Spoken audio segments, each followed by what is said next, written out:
Hi VC, how's everybody? George back with another video.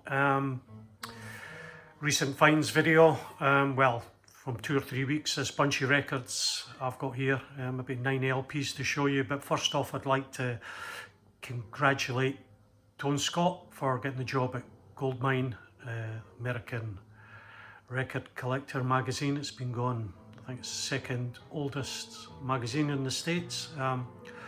So well done, Tone, for getting that. So Tone's written a couple of articles already, one on soul music and the other one on the VC. Well done, Tone. It's nice to see an article and a written publication about us guys. So please subscribe to Tone. I think everybody knows Tone Scott anyway. He's a great guy. His knowledge in music is vast and he loves all genres of music, which makes him a really interesting guy.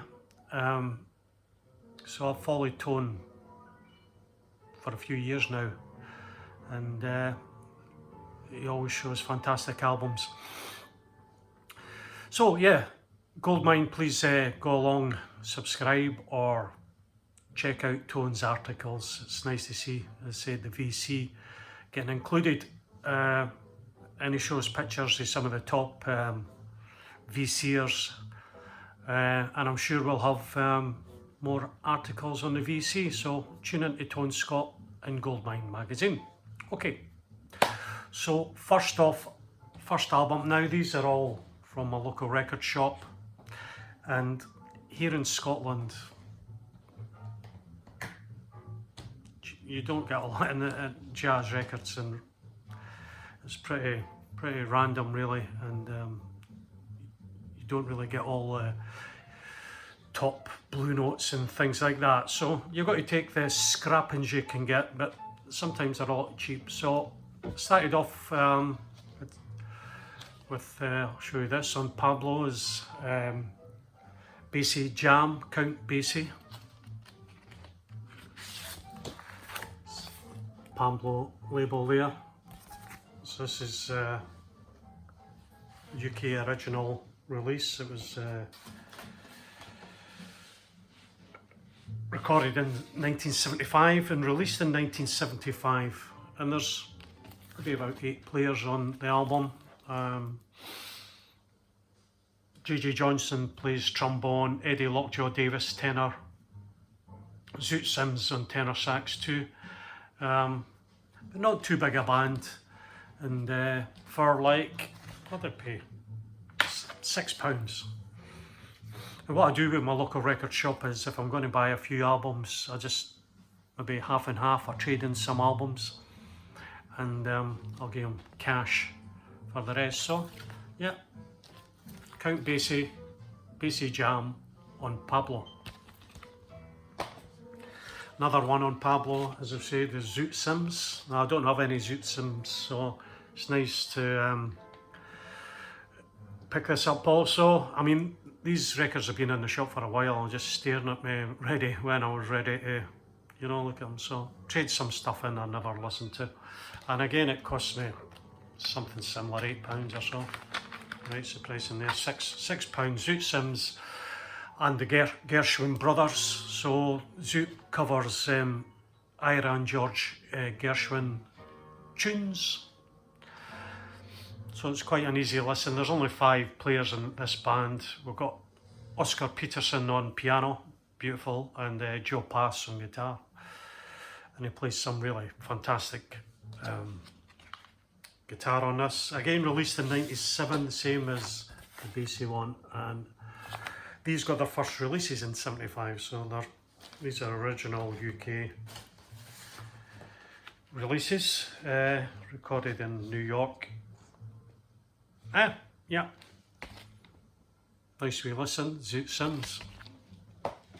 So yeah, this is, I think this is, can't remember where it was.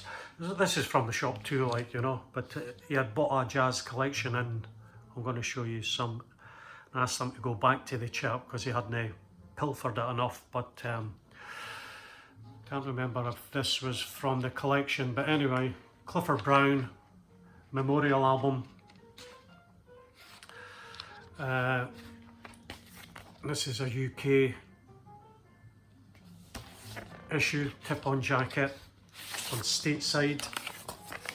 I think they're probably a division of EMI Records.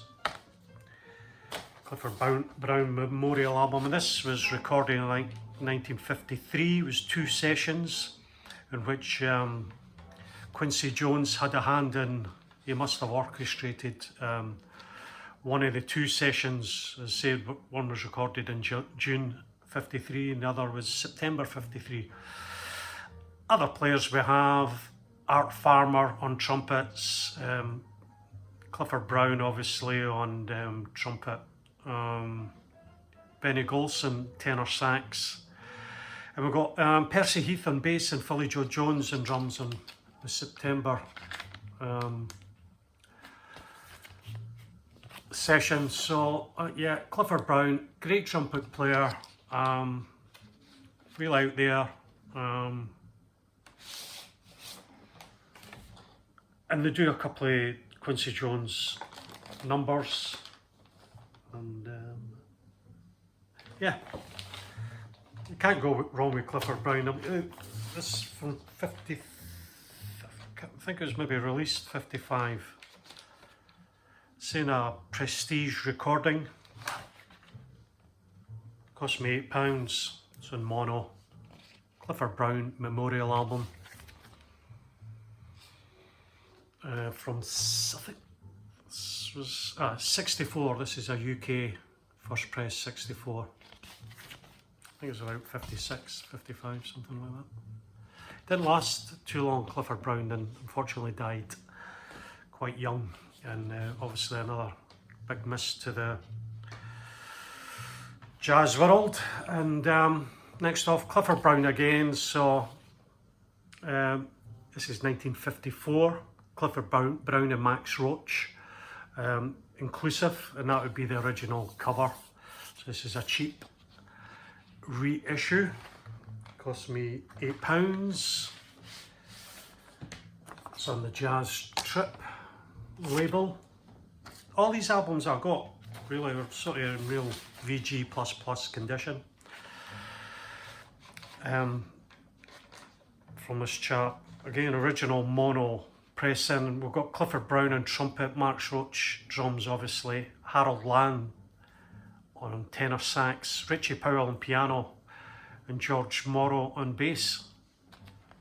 Fine album, sounds good, sounds pretty good. And I don't know when this was released. The other one I'll go show you was early 70s.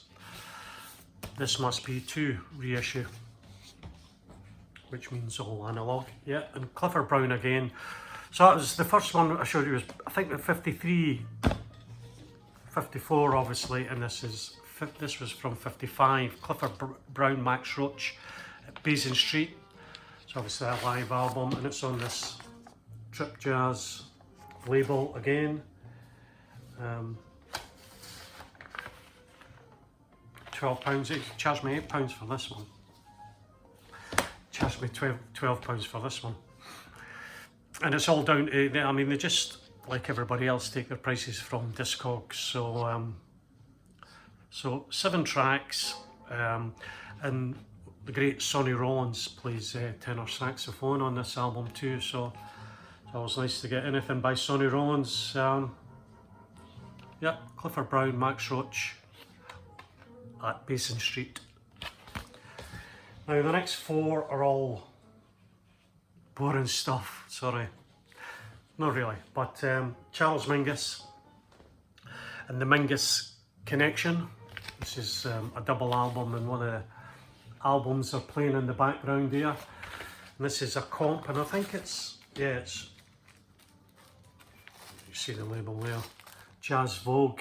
This is a UK only compilation from 1979.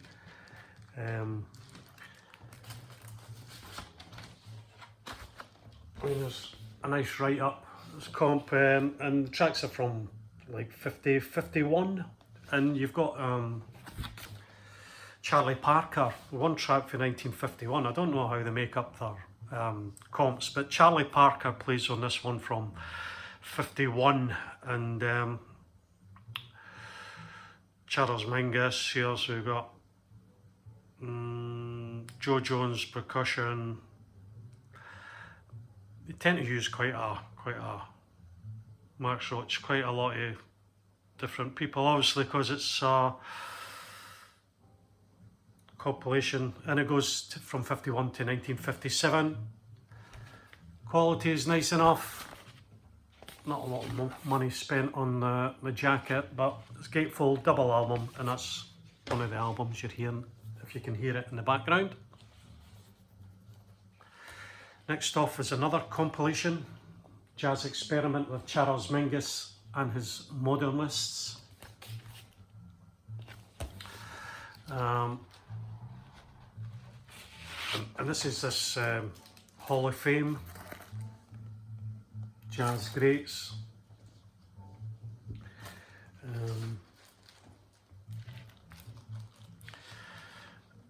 I can't remember where this is from. We've got Charles Mingus bass and piano here. Great piano player Charles Mingus was too. And a great artist. John Laporta on alto sax and clarinet. Tono Masiero on tenor sax. Thad Jones on trumpet. Courtesy of Debut Records. Jackson Wiley on cello and Clem DeRosa on drums. Again, no money spent on the jacket. Sound quality is pretty good. It's VG+++.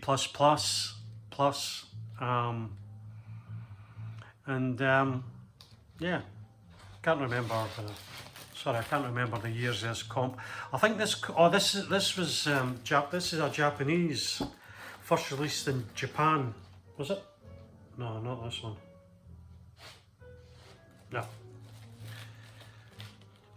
No, I think it's the next one is a Japanese release. But there you go, Charles Mingus. And you pick, again, you can't go wrong picking these up cheap. £8, Charles Mingus album. Sounds great. Hit the bargain bins. You don't have to spend £40 on a good jazz album. And again, Charles Mingus again, this is the one, it was first released in 1976 in Japan. Charles Mingus live with Eric Dolphy.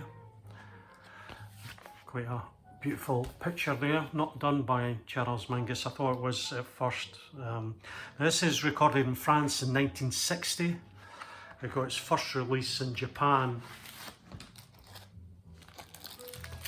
in 1976. A mono recording. Great Eric Dolphy. It's always fab to pick up anything by Eric Dolphy. I love his work, and yeah, I don't think this ever got a release in the States. They released it in Europe with a different cover later on, and sort of seen, I think Brazil released it and Mexico. Don't know why it never got a US release. But again, sounds fantastic. Charles Mingus live with Eric Dolphy. And I think the later releases, this is the only one. It cost me £18 this one, and it's well deserved. It sounds great, even though it's a live album. Sometimes these albums start off a wee bit ropey, and then the sound just picks up a bit, you know. And they've changed the cover in the later releases. I'm talking about the 80s, I think, really. And they dropped Eric Dolphy from it and just made it a Charles Mingus album. But this is the original 1976 issue. Charles Mingus live with Eric Dolphy. The other players are Ted Cruzan, trumpet, Booker Irvin on tenor sax, and Danny Richmond on drums. Fantastic. And last but not least, thanks for hanging in there, anybody has, it's Charles Mingus. And the Obi's gone now. Charles Mingus presents Charles Mingus. And it's much about the same band as the last one, and this is on Candid. Lovely label. I think this is a UK copy, I think. Serves me right. Again, it was recorded in 1960s, so it's much about the same band as the last band, -1. So we've got Eric Dolphy alto sax, Ted Cruzan on trumpet, Danny Richmond on bass, and obviously Charles Mingus, the great Charles Mingus on bass. What a man. And you can't go wrong with his albums. And this one, what it cost me, £12? Near mint. Charles Mingus. Okay, thanks for hanging in there. I've got some maybe better ones to show you in the next video, but again, congratulations to our friend Tone Scott. I'll leave a link to his video telling us about his job with Goldmine. And check him out. Catch you later. Cheers, Tone.